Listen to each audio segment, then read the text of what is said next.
देश में रोजगार के एक बड़े साधन में कृषि क्षेत्र भी अपनी अहम भूमिका निभाता है। लेकिन क्या आपने कभी सोचा है कि कृषि करने वाले किसानों पर टैक्स लगता है? ऐसे में आइए जानते हैं कि अगर किसानों पर टैक्स लगता है तो कितना, और नहीं लगता तो क्यों नहीं लगता है। सबसे पहले तो आपको बता दें कि खेती से होने वाली इनकम पर कोई भी टैक्स सरकार नहीं लेती है। उल्टा किसानों के लिए सरकार कई सुविधाएं देती है।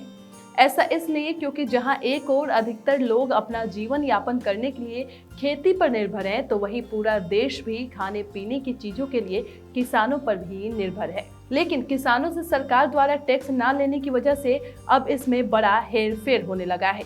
ऐसे में मोदी सरकार इसमें बदलाव करने जा रही है। जैसा कि हमने बताया कि भारत में खेती बाड़ी से होने वाले इनकम पर कोई टैक्स नहीं लगता।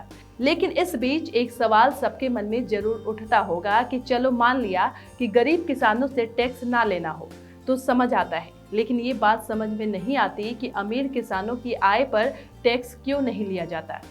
इन्हीं सवालों के जवाब में मोदी सरकार ने एक बड़ा एक्शन लिया है। केंद्र सरकार अब कृषि से हुई आय दिखाकर कर छूट पाने वाले किसानों के खिलाफ शिकंजा कसने की तैयारी कर रही है, क्योंकि सरकार का मानना है कि कई लोग कृषि से अर्जित आय बताकर अपनी कंपनियों में टैक्स की छूट का लाभ ले रहे हैं। ऐसे लोगों के लिए मजबूत फ्रेमवर्क तैयार किया जा रहा है, जिससे वे किसी को भी चकमा नहीं दे सकेंगे।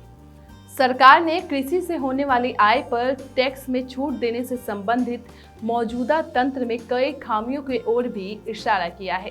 हाल ही में सरकार ने संसद की लोक लेखा समिति को जानकारी देते हुए कहा कि ऐसे लोगों को अब गहन आयकर जांच प्रक्रिया से गुजरना होगा, जिनकी कृषि से होने वाली सालाना आय 10 लाख रुपए से ज्यादा है।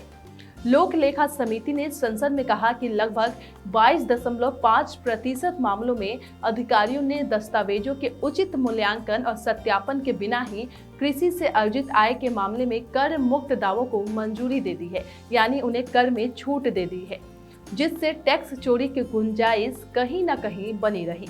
ऐसे लोगों पर ही शिकंजा कसने की तैयारी मोदी सरकार करने जा रही है। आपको ये जानकारी कैसी लगी जरूर बताइएगा और हमारे चैनल को सब्सक्राइब कर लें।